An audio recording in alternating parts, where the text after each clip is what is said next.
रहीम अस्सलाम वालेकुम। हैप्पी किसान पाकिस्तान ते खुश आमदीद। लो जी दोस्तों, अज की जी वीडियो है वो मंडी के रेटा के बारे आ और अज मैं तुहाडी खिदमत आरफ वाला गला मंडी और साहिवाल गला मंडी के जोड़े रेट ने वो पेश करांगा। अज 13 जनवरी है और अगर मकई के हवाले नाल मैं गल करां तो मकई के रेटा के कुछ बेहतरी जी आ चुकी है। अगर पिछले 15 दिन पहला के रेट चैक करिए या हुण देखिए तकरीबन 200 रुपया मन के मगर जड़ा ना मन के पै चुके 200 रुपया फी मन मगर रेट च बेहतरी है। और मैं अपने दोस्तों को दसंबर की वीडियोज़ के भी दसिया कि मकई वाले दोस्त जोड़े आ जरा थोड़ा जहा सुकून कर लैन, इंशाअल्लाह मकई के रेट च बेहतरी आएगी। और अज 13 जनवरी है और अज भी मैं अपने दोस्तों को दसागा कि इंशाअल्लाह ताला जनवरी के एंड और फरवरी के शुरू से जोड़े रेट ने मकई के मजीद बेहतर होंगे। और मकई के रेट जोड़े आ लोगों ने जिन्होंने मकई रखी हुई है वो अच्छी और साफ सुथरा माल है, उन्होंने मैं एक रिक्वेस्ट कराँगा जी 10-15 दिन मजीद इंतजार कर लैन, इंशाअल्लाह ताला अल्लाह ताला उन्होंने बेहतर रिजक देगा। लो जी सारे पहला मैं तुहाडी खिदमत आरफ वाला गला मंडी के अज के रेट पेश कराँगा जी।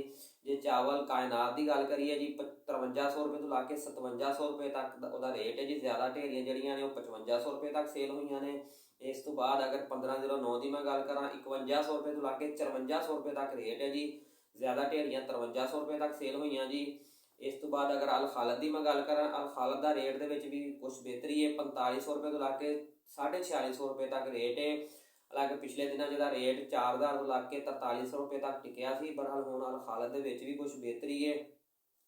इस तो बाद अगर मैं अपने दोस्तों मकई की गल करा जी नवी मकई है वह 1500 रुपये तो ला के 1700 रुपये के दरम्यान ज़्यादा ढेरियाँ जड़ियाँ जा विकदियाँ पईयां और साफ सुथरा सुक्का माल जोड़ा वह रेट 1950 रुपये तक हैगा। इस तो बाद अगर पुरानी मक्की की मैं गल करा पुरानी मक्की 1800 रुपये तो ला के 2100 रुपये तक रेट है जी। टॉप का साफ सुथरा शीशा माल जोड़ा वह 2100 रुपया रेट हैगा जी। और ज़्यादा ढेरियाँ जड़ियाँ ने 1900 रुपये तक सेल हो रही पुरानी मकई दियाँ।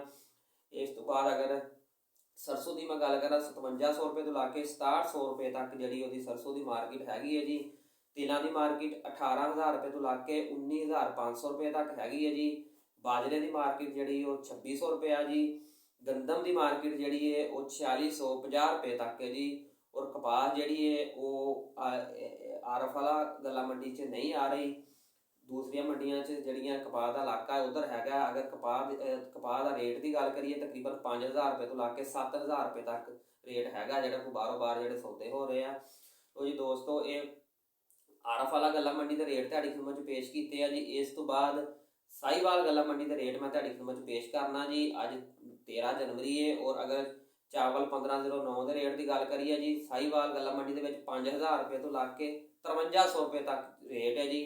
कायनात का रेट 5500 रुपया, बहरहाल माल जोड़ा है वो कायनात का माल साहिवाल गला मंडी च नहीं आ रहा। इस तो बाद अगर मकई की गल करिए मकई 1500 रुपये तो ला के 1900 रुपया रेट है जी। नवी मकई का मुआचर के हिसाब नाल वह रेट है जी। साफ सुथरा माल जोड़ा है तकरीबन 1900 रुपये तक, खुश्क माल जोड़ा 1900 रुपये तक रेट हैगा।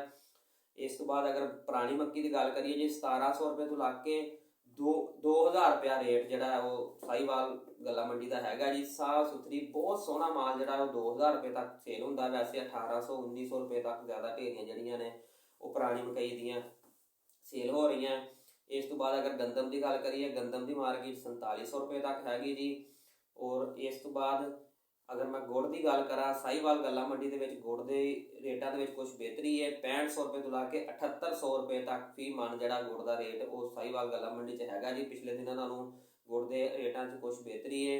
और अगर सरसों की गल करिए साहिवाल गला मंडी के 5500 रुपये तो ला के 6600 रुपये तक रेट है जी।